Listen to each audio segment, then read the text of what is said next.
Шинжлэх ухаан танин мэдхүйн Одмондөр суваг үзэг сонсогчдод сайн сайхны хүсэн мэдчилж байна. Дэлхийн сууднууд нэвтрүүлэг эхлэхэд бэлэн боллоо. Та бүхэн нэвтрүүлгийн NTV телевиз болон Одмондөр радио 83.3 107 гэсэн хост толгойноор хүлээн авч сонсож байна.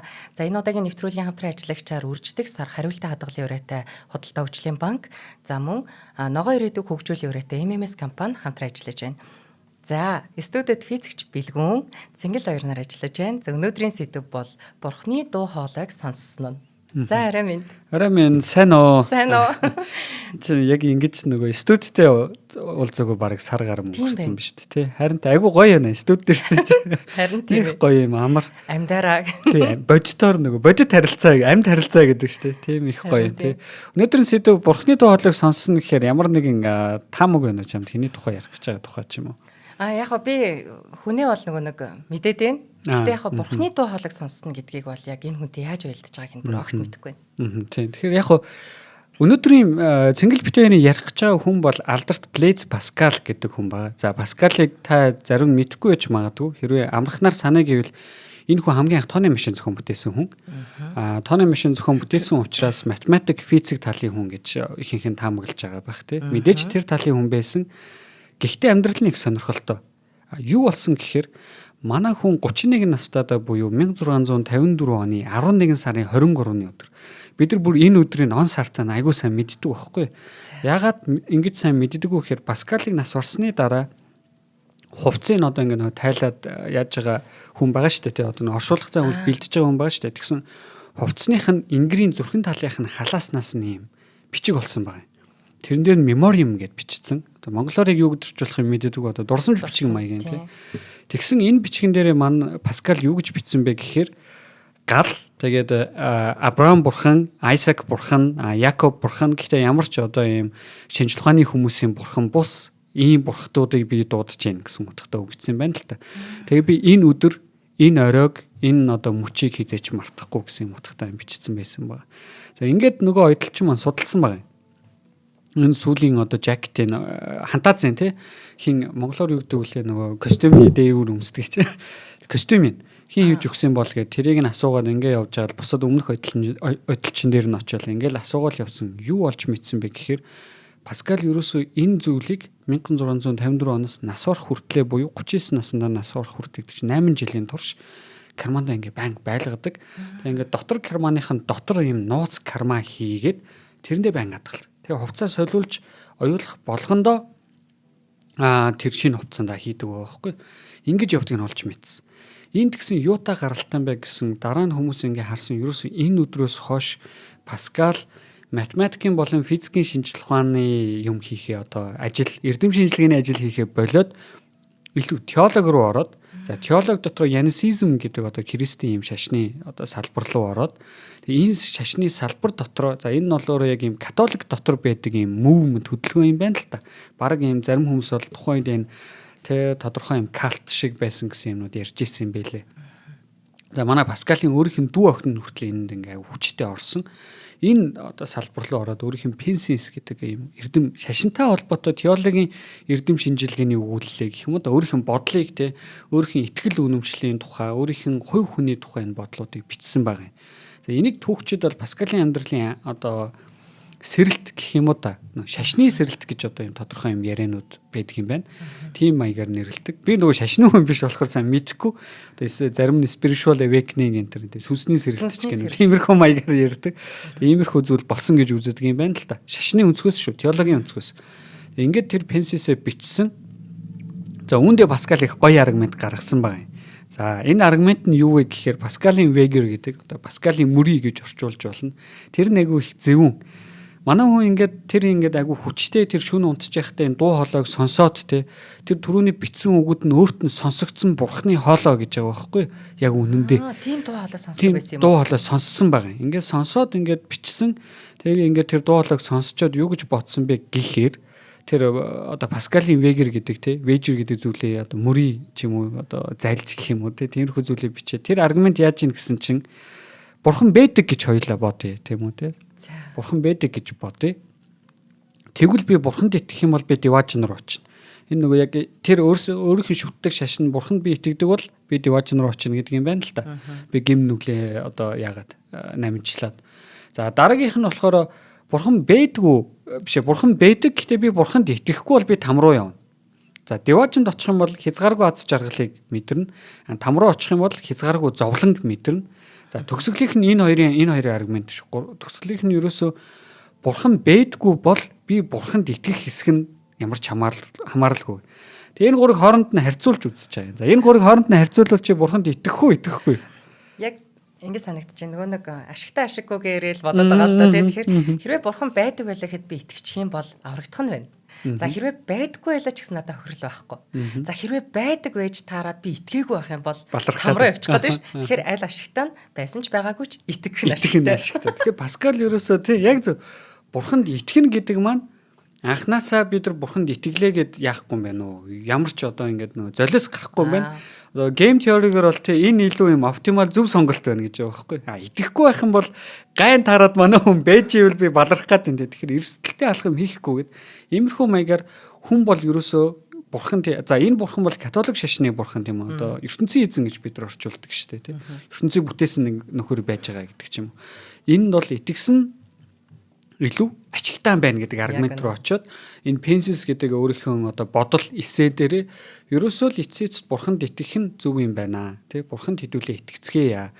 Тэгээд бүр энийг юм хүчтэй болгосон. Яасан хэрэг хүний оршихуй гэж байгаа шүү дээ тий. Хүний оршихуй бид нэр ингээ шинжлэх ухаанаар хайдаг. ертөнцийн үсэл яаж үүсэж ийн гээл тий.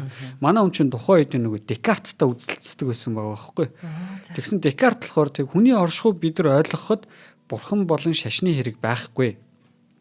Цэвэр оюун ухаанаар би хүний оршихуйг ойлгож болно гэх тий. Бүр тэгээ нэг алдартай эргөө ямар сүм бэлээ. Монголоор юу гэдэг вэ? Би сэтгэж чинь тийм болохоор би оршиж чинь гэсэн үг нь гэдэг шүү дээ. Тийм маягаар ингэж маргаж байгаа. Паскал болохоор за энэ аргумент бол хангалтгүй юм байна. Энэ аргумент бол хүн гэдэг энэ оршихуун талыг бүтээх юм байна. Зоосоор ярих юм бол зоосны нэг тал юм байна. Нөгөө тал нь харин шашин буюу итгэл үнэмшил заавал орж ирэх юм байна гэж үтсэн байна. Тэгээ амьдралынхаа ерөөсөө сүүлийн энэ 10 жилийг дандаа энэ шашины аргументэд зориулсан. Дандаа энэ шашин бол бидний энэ оршихуйд маш чухал юм байна. Теологийн хувьд одоо ингээд тэг хүнийг давхар оршихуйг бид нар теологийг оруулж ирж ижил мэднэ гэдэг. Тэгсэн ингээд ер нь амьдралынхаа сүүлийн 10 жилийг иймэрхүү зүйлүүдэд зориулсан. Айгу харамсалтай нас орсон. Харамсалтай гэдэг нь айгу одоо нөгөө хүн далуулч ч юм уу тийм байдлаар нас ороогүй. Зурдаар биш. Тийм зурдаар биш биеийн өвдөж өнгөрсөн байгаа. Тэгээ их яг надад их юм өрөвдөлтөө санагдсан үг гэхээр Паскал ерөөсөө бүр орноосоо ч босч чадахгүй болсон байсан ба. Амьдралынхаа сүүлийн 10 хоногийн хугацаанд тэгээ эмнэлэг рүү ч очиж чадахгүй. Тэгээ маш их ингээ хий юм сонсдог. Одоо англиар delirium гэдэг тийм хүн халуурахаар нэг юм хий юм сонсдог шүү дээ. Илэрдэг юм. Тийм яг ингээл илэрдэг. Би бол жишээ нь ингээ халуурхаас одоо бүр амар айдаг байхгүй 2 жилийн өмнө 21 хоног баг тасралтгүй 42 градустай шахам халуураа тэг амар хүнд өвдөжсэн би тэр үеэс хойш бүр ингээд халуурхаас хөвтлээ айдаг болсон.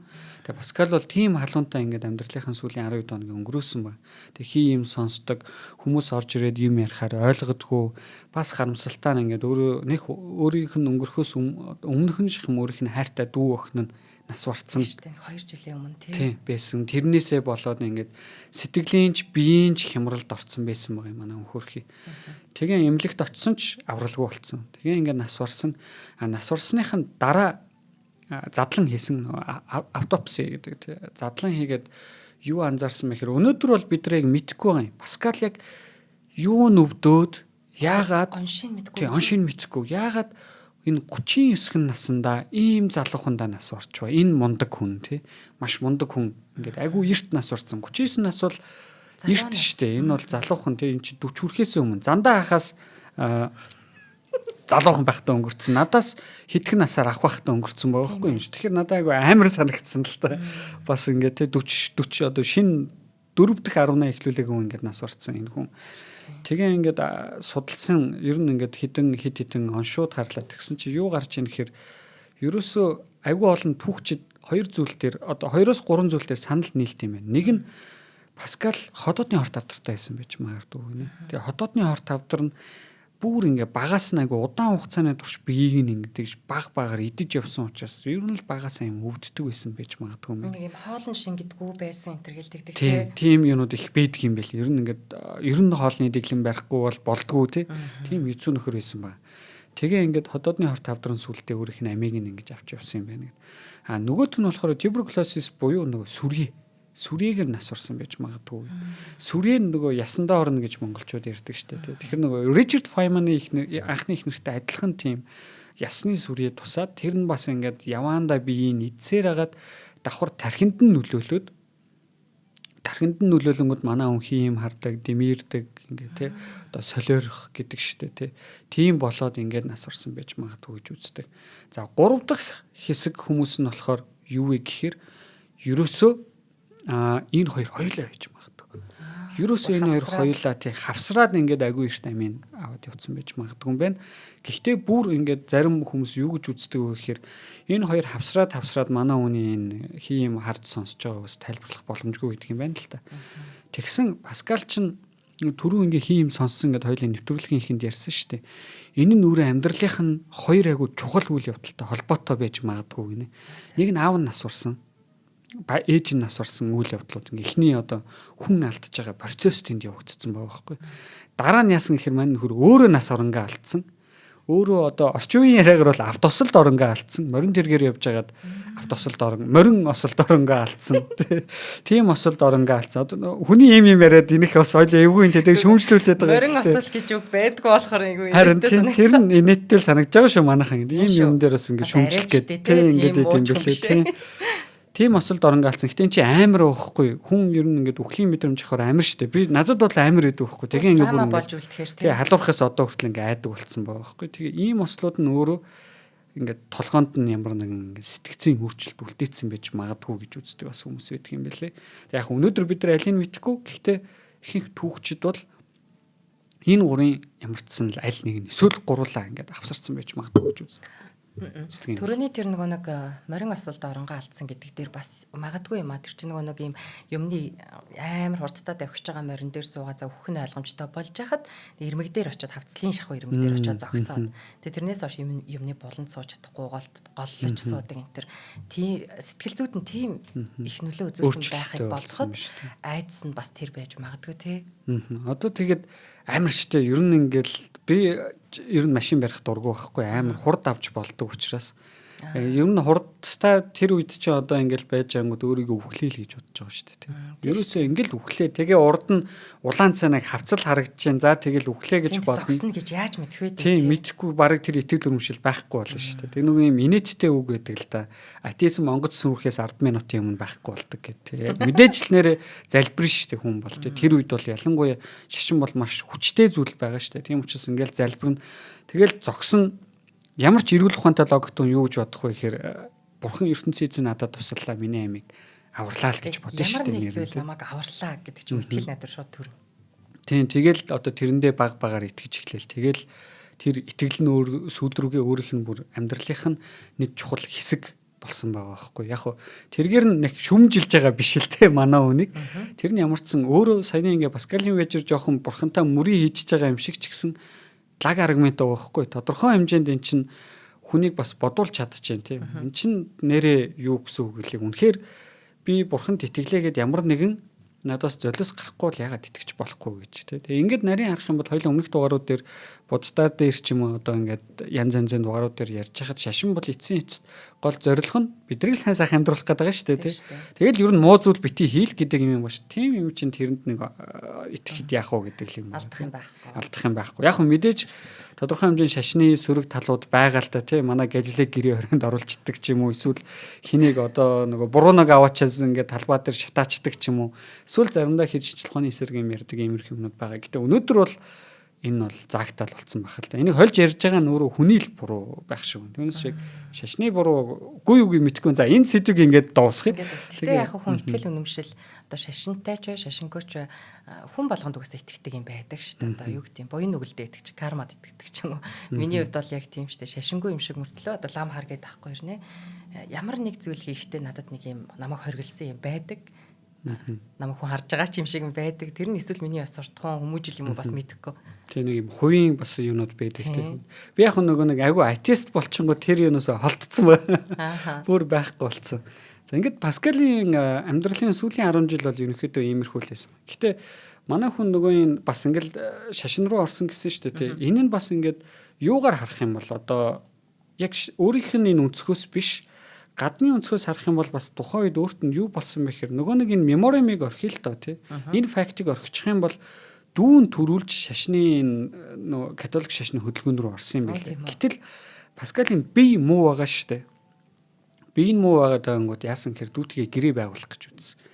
Тэгээд аавынхаа тэр хоёрт үлдээсэн хөрөнгийн 3/2-ыг нөгөө нэг хөдөлгөөнд нь өгөөд дүүтэйг ямар гэрээ байгуулсан хэр чи намайг асар би чамайг асар гэдэг юм гэрээ байгуулсан гэдэг юм лээ. Энэ нь бас тодорхой хэмжээнд хэнийг манай хүнийг тэр шашны юу руу ингэж хүчтэй оруулсан байж магадгүй гэдэг тайлбар. Тэр хоёрыг их ойртуулсан байж. Ойртуулсан давхар. Тэгээд нөлөө байгаа. Тэр нөлөө ээж магадгүй гэдэг юм байлээ. Өөр нэг нөлөө нь юу вэ гэхээр аав нэг удаа нөгөө хип юу ташааны ясаа.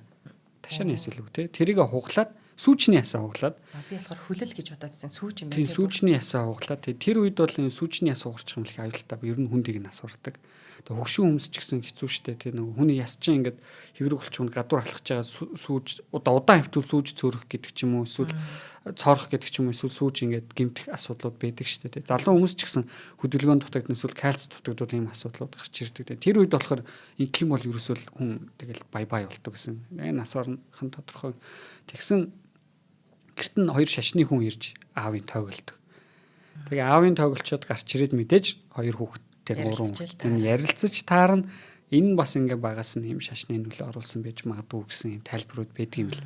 Надад болохоор эднэр жоохон одоо нөгөө итгэж болохоор санагдсан. Гэхдээ энэ итгэлийг юу айгу хүчтэй эсэргүүцэж байгаа гэхээр нөгөө л мемориал гэдэг яг өөрийнх нь бичсэн тэр юм байж байгаа шүү дээ.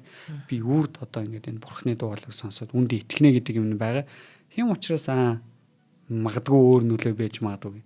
Гэхдээ яг амьдралыг харахаар бас өөр энэ хэсгийн тайлбарыг олохын тулд хоёулаа амьдралыг өөрөөр харахаар мэдээж өөр тайлбаруудаас орж ирж болж байгаа юм. За тийшээ хамтран ажиллагчаа ярьчаад үргэлжлүүлээ тий. За манай дэлхийн сууднууд нэвтрүүлгийн хамтран ажиллагчаар бидний хэдийний мэдэх үрждэг сар хариултаа хадгалъя бидэнд одоо хадгаламжаа үржүүлээд аваарай гэж санал болгоод байгаа Худалдаа хөгжлийн банк маань хамтран ажиллаж байна. За Худалдаа хөгжлийн банк маань бидний хариултаа хадгалын үйлчилгээг 4 сарын 12-наас 5 сарын 13 хүртэл дахиад сунгасан. Бэлгүүнийг ирж байгаа болохоор одоо сунгаад харин тэрнийх нь ачаар дансаа нийлгүүлсэн нөгөө тийм хариултаа хадгалуулдаг. Өнөөдөр би зантахаас даалгавар авсаа яг заавал хадгаламж нийлгэрэй гэд би бас ингээ яриад л байгаа хэрнээ өөр банкны хэрэглэгч ингээ шилжиж амжихгүй бол яваад байла. За ингээд үржүүлээд одоо 25,000 төгрөгийг 2 дахин үржүүлээд буюу 50,000 төгрөг болгож өгөх урамшуул маань 5 сарын 13 хүртэл сонсон. За энэ хөтөлбөрт хэрхэн хамрагдах вэ гэвэл та Худалдаа хөгжлийн банкны харилцагч биш бол за дэлгэцэн дээр QR код гарч байгаа. Тэрийг уншуулад Худалдаа хөгжлийн банкны онлайн аппликейшн татаад харилцагчаар бүртгүүлнэ. За тэгээд 6 сар ба түүнээс дээш сарын хугацаатай хадгаламжийн данс нийлгэнэ. За тус харилцах дансан дээр Худалдаа хөгжлийн банкны Бирето Виз Мастер гэх мэт өөртөө тохирсон үйлчилгээтэй одоо виртуал карта одоо хормын дотор үүсгээд авчнаа. За хэрвээ та Худалдаа хөгжлийн банкны харилцагч хэрний хариултаа хадгалын үйлчилгээнд одоо шинээр бүртгүүлэх гэж байгаа бол өөрийн ашигладаг харилцах дансан дээр Худалдаа хөгжлийн банкны Бирето Виз Мастер карт гэх мэт одоо түрүүний карта бас хормын дотор үүсгэж авна. За тэгээ энэ хариултаа хадгалын үйлчилгээ маань яг яагаад байгаа юм бэ гэхээр ерөнхийдөө 500-аас 1500 1000 одоо юу гэдгийг 5000 хүртэлх үнийн дүнгээр бутархаад байгаарч гэж болно 500 1500 ч гэж сонгож болно ийм дүнгээр хариулт мөнгөн дээрээ нэмээд хадгаламжийн данс руу татуулах үйлчилгээ юм. Тэгэд та тэр үйлчилгээг сонгоснороо одоо ямар ч ухамсаргүйгээр худалдаа авалт болгоноос тодорхой үнийн дүнг хадгалаад одоо хүчээр хадгаламжтай болж байгаамаа. Тэгэхээр энэ үйлчилгээнд хамрагдах юм бол одоо Худалдаа хөгжлийн банкныхан маань 5 сарын 13-ны хүртэлх хугацаанд танд үржүүлээд өгч болж байна. За үржүүлсэн мөнгөн дүн чинь ч юм уу за хадгалж байгаа мөнгөн дүн чинь хэд болоод байгааг та мэдмээр байвал даваа гараг болгоо одоо бүртгэлтэй утасны дугаар болоо Viber-аар мессеж илгээчдэг. За харин энэ урамшууллын хугацаанд бол нэг л удаа 25,000-ыг 50,000 төгрөг болгож үржүүлж өгөх юм. 25,000 бол бүр юугүй болчихно доо тий. Тэгээ одоо би ингээл өглөө нийлүүлчихэл сая юугаар мессежнийхэн юугаар харангууд 10,000 хавцаа болцсон. Тэгэхээр чи хэдхэн хоногт л байгаа байхгүй юу? Бид нэр ерөөсө гүйлгээг маш их хийдэг. За одоо бүр бэлэн мөнгөтэй явдаг хүн байх болц. Байнга л гүйлгээ карт уншуулах, купе уншуулах гээл ингээл явдаг болсон. Тэгэхээр ерөөсөө л энэ үйлчилгээ биднэрт ерөөсөө маш ухамсартайгаар эхний үйлдэлээ хийгээд ухамсаргүйгээр хадгаламжийн үр шимийг хүртэхийг биднэрт одоо сурах гад үр шимийг үзүүлэх гээд байгаамаа. За худалдаа үйлчлийн банкны ерөөсөө бүх салбарууд дурын салбарт энэ хялбар хоримтлал гэдэг үйлчилгээг нээлгэх боломжтой байгаа. 1800 1977 оцсны дугаараар 77-г нь бисээ гэсэн бэ гэж 1819-77 оцсны дугаараар лавлаж бас болно шүү манайхаа. Ийм гоё үйлчилгээг санал болгож байгаад нь баярлаа. Баярлаа. Тэг яг хөө надад бас ингээм айгу гоё санагдаад нэгт хариулт авчихна. Хоёрт ингээд нөгөө будрахаа дансанд байгаа будрахаа мөнгө байгаа штэ бид нар анзаардггүй те. Тэрийг бас ингээд авчихна. Гэтэл тэнцээ яг хэдийг одоо жилийн хугацаанд ч юм уу явж байгаа тооцоход хэцүү байхгүй. Би л авч чадахгүй тэрийг. Тэнгүүд тэрийг миний өмнөөс банк хийгээд хадгалаад өгөө гэдэг чинь ерөөсөө л тэгээд би таны мөнгийг хадгалаад өгөө л гэсэн үг байхгүй. Өмнөөс чинь хадгалаад өгье тэгэл болоо. Тэгэхээр надад бол айгүй амар байгаа юм. Түүнээс биш сар болгон орлогын тэдэн хувийг хадгаламж руу хийн гэдэг юм байхарч хадгалгаатай дөгөхгүй надад. Тэгээд өгтэй. Ер нь бол тэгэл туслыг хураавал далай л гэдэг байгаа юм л да. Бид нар за нэг гинтийн үйл ажиллагаа болох за бие юухаа өвдөх, аялах, зугаалах, хин нэг хайрлах юу гэдгийг бүх зүйлд одоо биднэрт мөнгө гүйцэлдүүлж өгдөг хэрэгсэл ялчгүй мөн штэ. Тэгэхээр бид нар одоо гинт олсон юм шиг мөнгөтэй олмоор байвал энэ үйлчлэгийг хамрагдах хэрэгтэй байна. За баярлалаа худалдаа үйлчлийн банкнда. За баярлалаа. За одоо ингээд түрүүний Паскал ягаад нэг тиймэрхүү бурхны юу руу орсон гэдэг чим эсвэл зүгээр ингэж бодъё л хүний итгэл үнэмшлийг төр орхиод Паскал ягаад хий юм сонсоод исэн гэж бодъё тий. Ягаад сүүл рүүгээ ингээд хий юм сонсоод тэрэндээ улам итгээд дэлгэр юм хийгээд баг ингээд солиорч эхэлвэ тий. Тиймэрхүү яриар орно. Тэгэхээр яасан гэсэн мань нөхөр бол айлын дунд хүүхэд дээр нэг ихчтэй доороо нэг охин дүүтэй. Энэ хоёртой хязгааргүй хайртай. Аав нь болохоор такс цуглуулагч буюу санхүүгийн төрлийн хүнтэй нөө татврын байцаагч гэдэг лөө те. Монголоор амар хөвгтэй. Бас орчуулагч байсан юм билээ. Бас орчуулагч байсан уу? Тийш дээ те. Орчуулагч байсан. Ер нь тухайн үед бол айгу босролтой хүн байсан байхгүй. Олон хэлээр ярьцдаг. Тоо бодож чаддаг те. Ийм хүн байсан байна. За ингэсэн манай хүнийг жоохон бахт нь хийж нэхлээд өнгөрсөн байна. Ээж нь өнгөрсөн үйл одоо процесс бол Паскалийн эхний нөгөө юм хүнд үе шат те. Бид хоёр өмнө нас Милива Марич гинэ. Мари Кюригийн тухай дугаар дээр харж байхад Мари Кюригийн маань ээж нь бас багт нь өнгөрсөн нь хүүхэд цохилт болж байсан. Их хүн цохилт болсон. Тэгэхээр энэ гурван хүүхдэд ч гэсэн гурвууланд нь хүн цохилт болсон байж таараа. Гэсэн аав нь бас юу хүн юм бэ? Ээж нь өнгөрсөн чинь шин одоо хүнтэй дахиж суугаагүй. Тэгэд хүүхдүүдийнхэн боловсрол одоо хүмүүжил бүх юмыг би өөрөө хариуцснаа гэд энэ Парис руу нүсэн. За Парист нүгэд аав нь ерөөсө бүх юмыг хариуцчих эхэлсэн. За ингэхдээ их эвгүй. Надад бол эвгүй санагцсан. Ягаад тэгэхээр хүүхдийн амьдралыг шууд багаас нь төлөвлөсөн байгаа юм. Ийм хүн болно, тийм хүн болно. Тэхийн тулд ийм хичээл үзнэ гэдэг ч юм уу тий. Бүр ингэ төлөвлөгөө гаргасан ба шүү дээ. Одоо яг энэ дээр нэг юм алдартай жишээ байдгийн. Оросын нэг том аав, хоёр хүүхдээ, эмэгтэй хоёр охиноо яасан гэхээр ирээдүйд олон улсын шатрын дэлхийн ингээд авраг болгоно гэж багаас нь зөвхөн шатраар өсгөөд үнэхээр авраг болгосон түүх байдаг. За тэрэн шиг аав нь үтсэн ба. Паскалыг бол ийм хүн болгоно, охтуудаа ийм хүн болгоно гэд. Гэсэн Паскал тэрнийх нь яг эсрэг нөхөр байгаад ддэг. Яасан гэхээр Паскалд хэл заах гэж үтсэн байгаа байхгүй. Янз янзын латин хэлнүүд ихлэ үзэх хэрэгтэй тий. Тэр үед чинь нэрээ латин хэл үзчих юм бол яг нэг давуу тал нь бүх төрлийн номыг уншиж болно гэсэн. Бүх одоо өнөөдөр англи хэлтэй бол бүх төрлийн мэдээллийг бид нар авч болдог шиг тэр үед латин хэлтэй бол тэгэл маш өргөн цар хүрээнд. Өргөн цар хүрээнд. Одоо нэг өстө тэр үед бол латин хэл бол те ертөнцийг харах цонх байсан байгаа байхгүй. Тэгэж ингэж тэр мэдлэгүүдийг олж авчих боломжтой байсан. Тэгсэн Паскал болохоор prodigy буюу төрөлхийн математикийн бүр ингээ гоц авьяастай хүүхэд төрсэн. Тэгээ яасан гэхээр нөгөөдүүлийн сурахгүй гэд гэртээ нууцаар математикийг өөрөө сонирхож хийж эхэлсэн байна. Өөрөө сонирхож гэдэг нь юу гэхээр ингээл гэртээ орж байгаа бол ер нь яга тойрог байд юм бол те. Тиймэрхүү юмнууд бодож эхэлсэн байгаа байхгүй. Тэгснэ тойргийн уртыг олдог томьёо гэж байдаг шүү дээ. 2PR. Тэ шүү дээ. Нөгөө нэг хүйждэг шүү дээ бид нар те. Амархнаар тэр томьёог өөрөө олж нээсэн байгаа юм. Гэхдээ эн чи яг уу гэхээр тэр ертөнцийг өөрөө цоошинээр олж нээж штэ. Тэгж олж нээж ин гэдэг нь нөгөө бидний мэддэг тэмдэглэгийг ашиглахгүй ш. P томо гэдэг тэмдэглэгийг ашиглахгүй өөр юмнууд ашиглаж мэржлийч мэдхгүй тийм байна. Хамгийн надад бол хамгийн агуу нь юу санагдсан бэ гэхээр Пифагорын теоремыг өөрөө олж нээсэн байхгүй. Гэтэл энэ үедээ Паскал 12 настай жоохон хүүхэд байсан ба.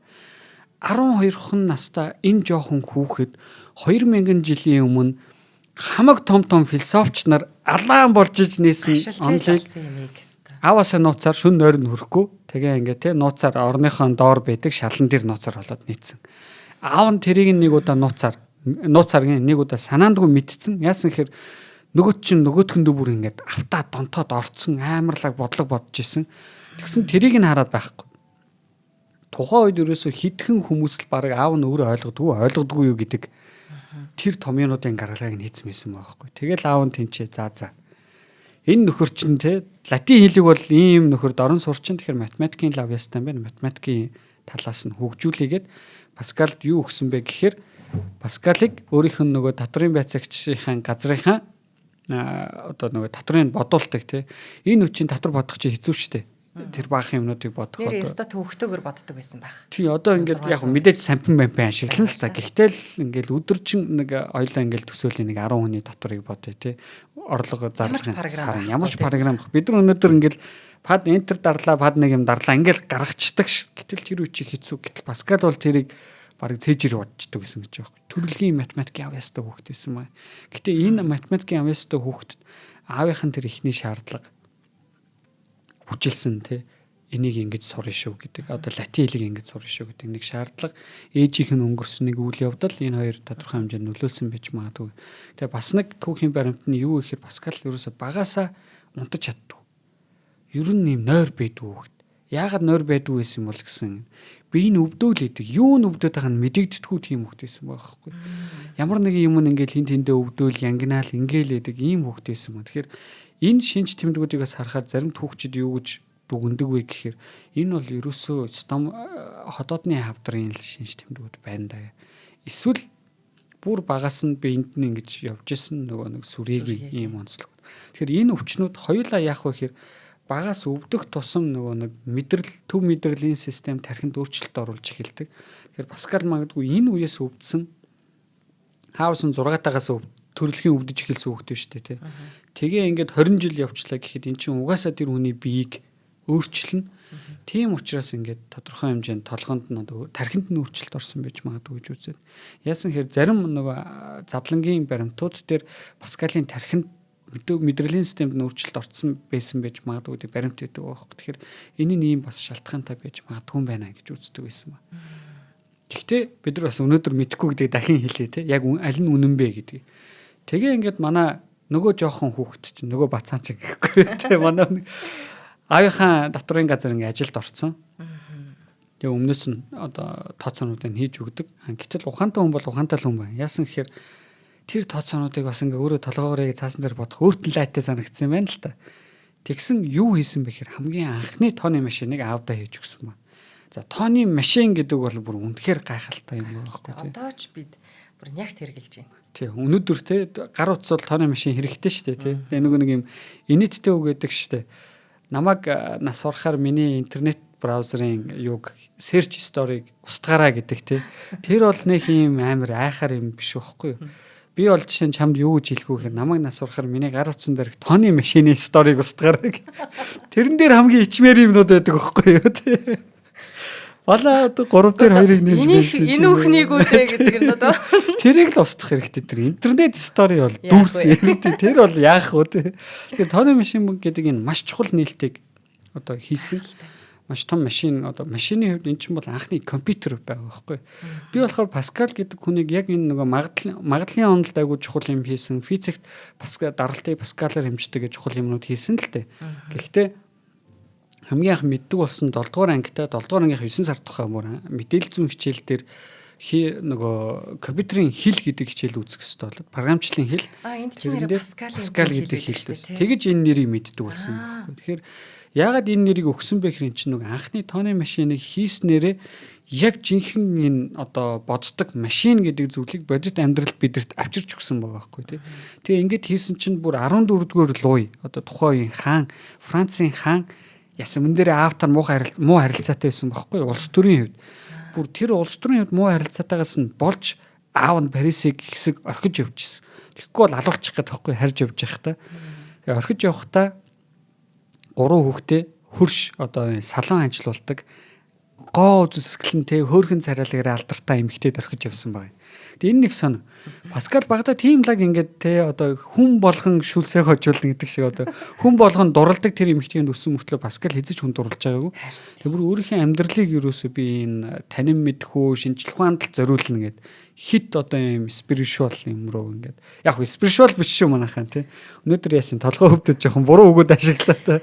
Танин мэдхүүд л зориулсан байгаа юм. Тэгээд яг тэр нэг бас дурлдаггүй байсан нь бас ер нь амьдралынхаа ихэнх цаг мөчид өвчтэй байсан та бас холбоотой байх тий. Тэгэхээр бас их харамсалтай байгаа юм. Уул нь яг хуу дурлал урд нь олцсон бол магадгүй тэр их өвдөлтөөсөө одоо хэсэг зурч юм уу эсвэл магадгүй тэр өвдөлтүүд байхгүй болох ч байсан юм. Мэдгүй тий. Амьдрал баялаг шүү дээ. Гэтэл тэр өвдөлтийг бас ингэж бүр ямар ч орчноо мэдрэхгүй болтлоо тэр геометр, математик оролдож байхдаа тэр өвчнөө мартдаг байсан гэдэг шүү дээ тий. Тэгэхээр яг хуу бас өөрийнх нь Паскалийн дурлал бол тэр юу л байна л да тий. Танин мэдхүү шинжлэх ухаан дараанд давхар шашин теолог орж ирсэн энэ нь л байна л да тий. Тэг энийг ийм хэлсэн үг нь байсан. Хэлчихв. Энэ нөгөө хүн өөрийгөө зугаацуулж байж л зовлонгоо мартдаг гэж Паскал хэлж ээж л дээ. Тэг энэ болохоор ер нь хүмүүс яг үндэ гүн гүнзгий гунигтай бөгөөд тэрийгэ тоглоом, зугаа, ажил, амжилт, хайр гэх мэт гаднах зүйлсээр одоо нууж мартдаг гэж үздэг байсан байна. Тэгэд энэ нь утга учиргүйг төвчхийн тулд завгүй байх хэрэгтэй гэж хэлж байгаа л санаа юм байна л да. Тэгэхээр энэ хүний амьдралд магадгүй хүн юм чинь бас хайр дурлал ямар нэг зүйл ороод гарсан боловч тэр бол зүгээр л одоо энэ бүхнийг мартуулах гэж байгаа юм байна. Яг дотгошоогоо харах ёстой ч гэдэг юм ингэж гүн гүнзгий биш. Тэгж боддог байсан байна тий. Хуурж ийн гэж үздэг байсан байгаа юм шиг байна. Орчин үеийн хэллэгээр бол одоо нөгөө бид нар чинь богинохон хугацааны допамины төлөө юм янз янзын богино бичлэг үздэг ч юм уу тий эсвэл нь харт амгийн дондох ч юм уу тий тиймэрхүү зүйлүүд бий болчдөг шүү дээ. Тэгэхээр Паскалийн хувьд бол бас яг тэр юм богино хугацааны дондолтч тий зүгээр л юм өнгөн талын зүйл битээ ингээч илүү гүн гүнзгий одоо шинжлэх ухаан ч юм уу тийшээ орооч хэлэгдэг байсан байна л. Гэтэ яг тиймэрхүү юм дээр Паскалыг ойлгож байна. Яг тэгэхээр яг үнэндээ ингээд физикийн яг дурлсан зүйлийнхаа тэр ингээд гүн рүү ингээд орчмод угаасаа орчлын ертөнцөөс тасарчдаг л та тийм үү. Мари Кюригийн жишээ бол бүр хоол идэхэ болчдөг байсан шүү дээ манай үндэ. Паскал бас яг тийм л байсан. Мари Кюри бол 200 жилийн өмнө амьдарч исэн. Тэр үед л яг тэгэж амьдардаг байсан. Харамсалтай нь яг айгүйх анханасаа л юу мэддэхгүй юм өвчтөй л хүн байсан байна л да манайх тийм. Би энэ өвддөг нөгөө толгойн өвчтөй биш гэ. Би энэ угаасаа ингэж их өвддөг. Яаж яхад энэ үед яг юу гэдгийг сайн уншилж мэдэхгүй л байна л да. Тийм мэдэхгүй. Тэгээд эн чинь нөгөө ангаах ухаан бол дөнгөж хүчтэй хөгжиж явж исэн үе штэ тий. Балзам чин баг энэ үед дөнгөжл хүний дотоод бүтцэн тэрийг гаргаж исэн баха яг. Галилей бас өөрийнх нь нээлтүүдийг дөнгөж хийцэн байсан энэ л үе штэ. Ерөөсөө нөгөө талд нь Дескарт гээд сэргэн манталт үеийн философи яг хүчтэй ингэж орж ирсэн үе гэхээр ангаах ухаан болыг тэрийг л дагаж ийн гэх юм бол үнэхээр хэцүү л байсан баха. Юу нүвдэдсэн нь онцлоход хэцүү тий. Би бас дахиад нэмэлчих. Тэгээд бас надад энэ ер нь хэлсэн үгнүүд нь аяг таалагддаг. Одоо ч энэ үгнүүд биднэрт ингээд нээлт юмшгээрээ байсаар л байна. Гэсэн чинь нөгөө бүх хүний золгүй явдал ерөөсөө нэг шалтгаантай гэж Паскал хэлж ээж л дээ. Нэг шалтгаантай. Юу вэ гэвэл одоо ганцаараа чимээгүй сууж чаддаггүй л оршдог гэж байгаа. Тэгээд нэг тайлбарыг болохоор ерөөсөө хүн өөрөөсөө зогтох гэж амьдралаа их завгүй болгодог. Өөрөөсөө зогтох гэж. Тэгээд ганцаараа дууга байх нь одоо өөрийгөө хоосоо оршихуугаа харахад хүрэгд юм байна л да. Яг өөрлөг өнгөйх хүрэгдэг. Тэгээд Паскалийн хувьд бол энэ дотоод хоосон байдал бол бурхныг эрх дохио гэж бас одоо сүүлийн тэр их бурхны шишин рүү их орж явж явах үедээ шашинлаг болж явах үедээ л хэлж ээж л дээ. Тэгэхээр хин нэг хайгаал ганцаардаж чадахгүй байгаа ч юм уу ингээл дотгошоогоо их ингээд хоосон мэдрэмжийг аваад бол чи бурхныг хайж гин гэж бас өөр үзсэн байна. Тэгэхээр бас гүн гүнзгий тэр ингэртэй хийж явсан юм да гүн гүнзгий орлжээ. Одоо ихтэй ер нь тийм шүү. Ялангуяа нөгөө гадаадд доктор хийж байгаа оюутнууд мэдэн дээ гэсэн. Чи яг яадаг вэ гэхээр нэгт нөгөө нэг эх орноос өөр газар байгаа. Тэгээд ингээд мэдээ судалгаа хийх хэрэгтэй те. Тэгвэл гэртээ ганцаараа байнгут хүн нөгөө нэг зарим хэсэг хүмүүс бол ганцаараа байж чадан зарим чадахгүй л хэл та тий янз янз би ч гэсэн янз янз л би их тэрнийх ганцаараа дуртай биш гэ. Паскалийнхаар бол би өөрөөсөө зогтож байгаа байхгүй. Тэнгүүд яг үндэ бас ингээ яг ганцаараа өөртөөгөө байгаад юм хийгээд эхлэхээр бас ингээ нэг болчдөг гоё болчдөг ч юм тиймэрхүү үед байдаг л та тий. Паскал бас тийм юм дээр мундаг амар мундаг байгаа байхгүй. Юу гэдэг гэхээр өөрөө их өвддөг хүн байгаа, зовлонтой хүн байгаа. Тийм өөрөө өөртөөгөө байна гэдэг чинь хэр баргийн одоо сэтгэлийн хаттай ч юм уу тий одоо тийм юутай хүн даваад гарчхаар зүйл биш санагддаг байхгүй надад. Айгу хэцүү санагддаг. Тиймэрхүү одоо зүйлүүд бол тий. Тэгэхээр тэрэн дээр бол амар өндөр хаттай гаргалгаагаа маш гоёор гаргаж ирээд өөрөө тэрэнд итгэсэн байгаа. тэгсэн их мундаг одоо логик рационализм өөрөө их мундаг л хийж байна л та. Гэтэ өөрөө rationalism бол нэг лаг биш гэдэг байгаа шүү дээ. Rationalismор би хүнийг таньж чадахгүй гэдэг. Яг хөө тэгж бас өөрөө их мундаг гаргасан л байна л та тий. Тэнд заавал нэг юм одоо бурхны оролцоо байна гэдэг ч юм өсгүүдийг агүй хүчтэй л оруулж ирсэн байна. Хөрхий. Дараагийн хамтран ажиллагч ялах уу? За тийм. За манай дараагийн хамтран ажиллагчаар ногоон ирээдүг хөгжүүл өрөөтэй MMS компани маань хамтран ажиллаж байна. За MMS компани нь одоо 2022 оноос нарны цахилгаан үүсгүүрийн дэлхийн номер 1 одоо Jinka Solar брендийг Монгол улс дахь албан ёсны дистрибьюторээр ажиллаж эхэлсэн. За хэрэглэгчдийнхээ олон талт хэрэгцээнд нийцүүлэн нарны эрчим хүчний иж бүрэн шийдлүүдийг санал болгож байгаа компани. За Jinka Solar нь одоо хэрэглэгчдэд хамгийн өндөр ашигт ажиллагаа бүхий тэр нэг зэрэглэлийн нарны автанг, за эрчим хүч хувирга хуримтлуулах системийн төгс шийдлийн хамт нэг дор санал болгож байгаа анхны үйлдвэр бөгөөд за 22 оны эхний хагаст Сантера болон Сангига нэртэй нарны эрчим хүчний систем бүхий цогц шийдлүүдийг зах зээлд нэвтрүүлээд байгаамаа. За одоо ингээд 3 жил гарan болж байгаа юм байна. За манайхан сонирхох юм бол MMS Green Building гэдэг одоо Facebook хуудасаар нь хайж болж байна. 77.1999 гэдэг утасны дугаараар нь лавлаж болж байна. Тэгэхээр бид нар бол одоо амьдарч байгаа амьсгалж байгаа бүрийдээ одоо дэлхийн одоо юу гэдэм бэ? Дэлхийн сүрэх зам руу хөтлөж байгаа хүмүүсийн хувьд бид нар бол ногоо ирээдүг хөгжүүлэх гэсэн уриатай. За аль болох бидний эко хэрэглээг дэмжиж байгаа компаниудыг бол бас дэмжиж ажиллах ёстой, үүрэгтэй шүү дээ. Ер нь бол амьдрчил байгаа юм чинь тийм ээ. Тэгээд Jinka Solar одоо энэ MMS компанийнхандаа маш их баярлалдаг шүү. Ногоо ирээдүг гэсэн уриатай компаниудыг бол бид одоо хамтарч ажиллахад бэлэн байдаг. Тийм байна. Яг одоо нөгөө уур амьсгалын өөрчлөлт гэдэг айгуу чухал асуудал тулгарсан байна тий бид нарт. Тэгээд яг хуу мэдээж энэ хүний буруу байгаа л да. Хүнээс болсон. Гэтэ нөгөө талаас бас бид нар хүн өөрөө энийг яах боломжтой, шийдэх боломжтой амтан. Үүний нэг шийдэл бол одоо ногоон эрчим хүч буюу нарны панелуудыг бид нар ашиглаж болно тий. За нарны панелаар бид нар энэ асуудалтай тэмцэхээс гадна юунтай ялангуяа Монголын иргэд юутай тэмцэж чадах вэ гэхээр утаатай тэмцэж чадна. Яг үнэ. Тэр хамгийн чухал зүйл ерөөсөө. За Улаанбаатар Монгол улс бол жилийн 365 хоногийн бараг 200-аас 240-т нь нар цэлмэг тэнгэртэй байдаг хот байхгүй. Бид нар ингээл ягаад ч юм өөрсдөө бүрхэг хотод байдаг гэдэг үгүй. Монгол улс бол ихэнхдээ цэлмэг гэдэг. За энэ нь өөрөө би нарны панелыг хангалттай ашиглаж болно. За үүнээс эрчим хүчийг гаргаж авах боломжтой гэсэн. Тэгэхээр энийг дэмжиж оруулж ирж гин гэдэг бол өөрөө аимшигтай гоё санаа л да тий.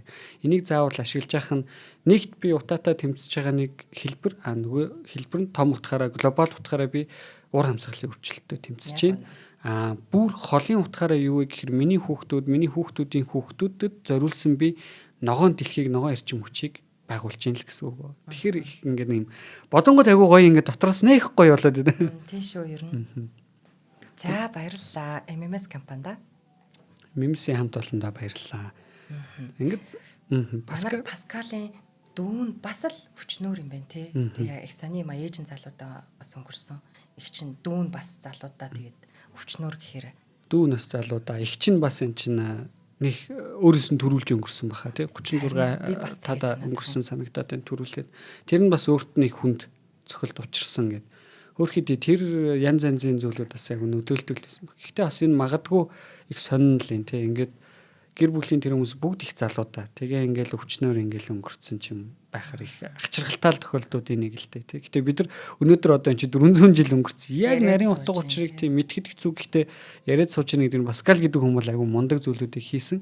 За физикт бол одоо түрүүний хэлдэг даралт гэдэг хэмжигдэхүүнийг бий болгосон. Тэр Паскалыг бий болгосон шүү дээ. Хамгийн амархнаар юу гэхээр бид нар нөгөө нэг шингэн зүйлийг шахахаар айгүй хэцүү байдаг шүү дээ. Ягаад тэгэхээр шингэн шахах юм бол шингэн буцаагаад бүх чиглэлүүд рүү даралт үзүүлж идэг. Тэр шингийг шахахаар айгүй. Тэрийг л хамгийн анх одоо мэдсэн хүн байгаа байхгүй. Мөн вакуум гэдэг зүйл байдгийн бэ гэдэг хамгийн анх мэдсэн байна. Агарын даралт гэдэг зүйл байдгийг бас анх мэдсэн хүмүүс. Тийм учраас нөө өөрийг нь хүндлээд даралтын нэгжийг Паскал гэдэг нэгжээр хэмждэг болсон өнөөдөр бид нар. Нэг одоо нөгөө түрүүн ингээд манай хүн тооны машин хийсэн гэсэн шүү дээ.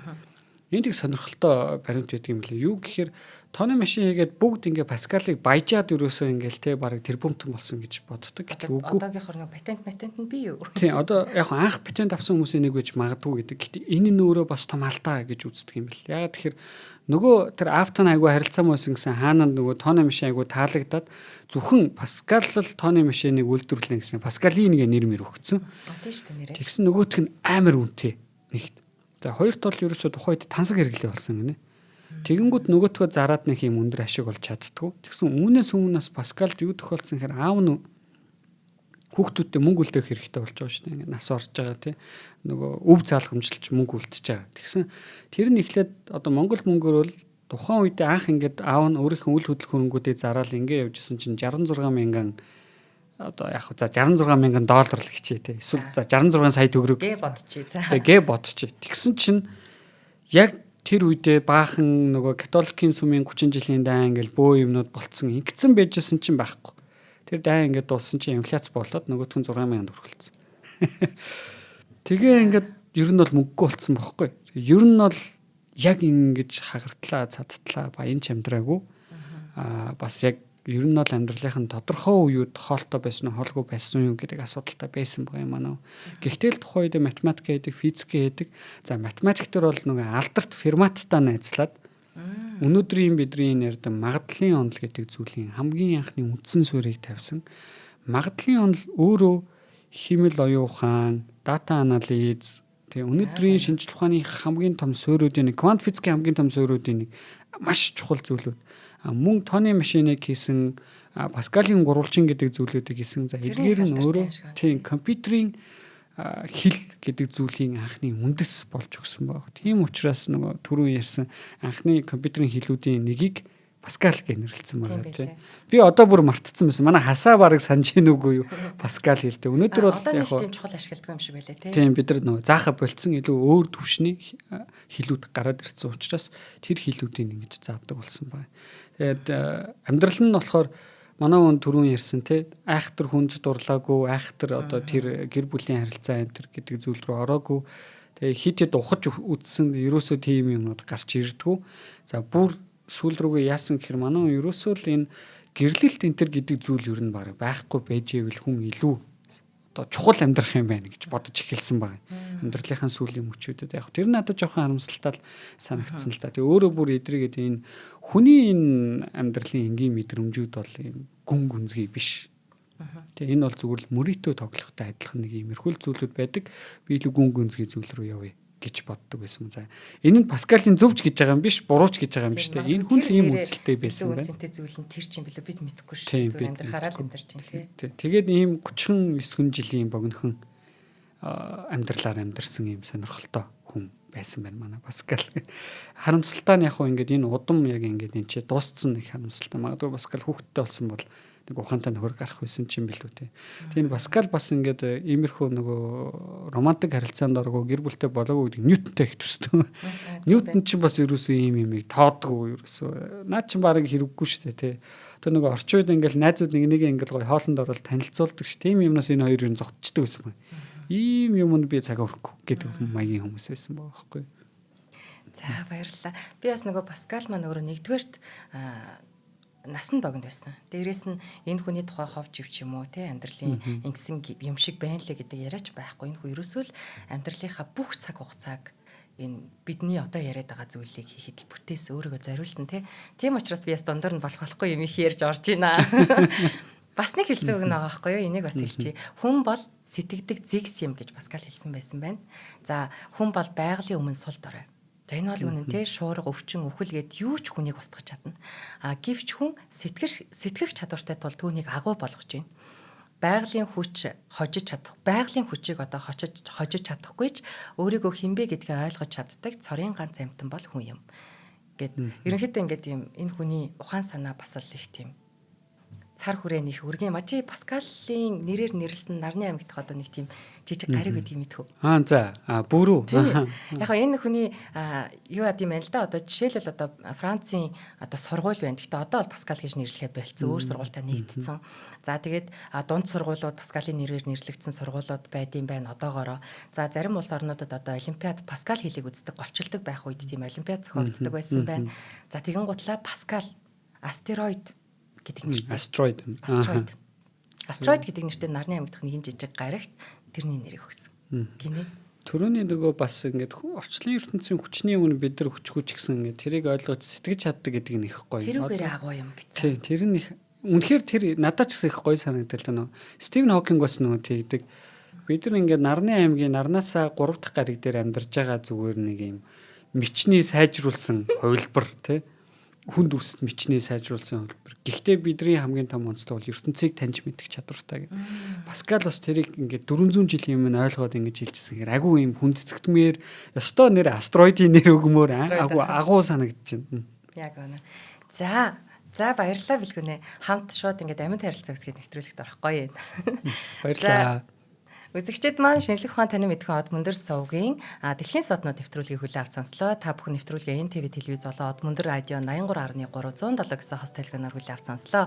За энэ удаагийн нэвтрүүлгийн хамтран ажиллагчаар үрждэг сар хариултаа хадгалын урайтай худалдаа хөгжлийн банк, за мөн ногоо ирээдүйг хөгжүүлэх урайтай MMS компани маань хамтран ажиллалаа. За студид физикч Билгүн маань биеэрээ ирж, за хөтлөгч Цэнгэл баяр нар ажиллалаа. За өнөөдрийн сэдв бурхны дуу хоолойг сонссон гэсэн гайхалтай сэдвийг бидэнд хүргэжсэн. Билгүндээ баярлалаа. Дараагийн нэвтрүүлгээр уулзъя. Баярлалаа. За. Нэвтрүүлгийг хүлээн авсан Нарны аймгийн монголчуудаа баярлалаа. Од мөндөр суваг энэ мэтлэн танин мэдхүн 1000 хөтөлбөрийг 2025 оны 7 сарын 1 хүртэл та бүхэнд хүргэх юм. Их хэлээрээ шинжлэх ухаан танин мэдхүг түгээхийн үйлсэд та нэгтгэх хүсвэл бидэнд таньд өгөх боломжтой. Нэг нэвтрүүлгийг 100 төгрөгөөр буюу 1000 нэвтрүүлгийг 100,000 төгрөгөөр үнэлээд та биднийг дэмжээрэй. Жилдээ ганцхан удаа 100,000 төгрөгөөр дэмжснээр шинжлэх ухаан танин мэдхүг түгээх энэ үйл хэрэг таны оролцоотойгоор амжилттай үргэлжлэх юм а. Зандан хүү миний нэр дээрх голомт банкны данс байгаа. 30 15 15 1942 30 15 15 1942. Та 100,000 төгрөгөөр шилжүүлэхдээ гүйлгээний утга дээр нь өөрийн нэр болон утасны дугаараа заавал бичээрэй. 100,000 төгрөг хандвалснаар од мөндөр сувгийн алтан гишүүн болох юм. Шинжлэх ухаан танин мэдхгүй Монголд ялах болтугай.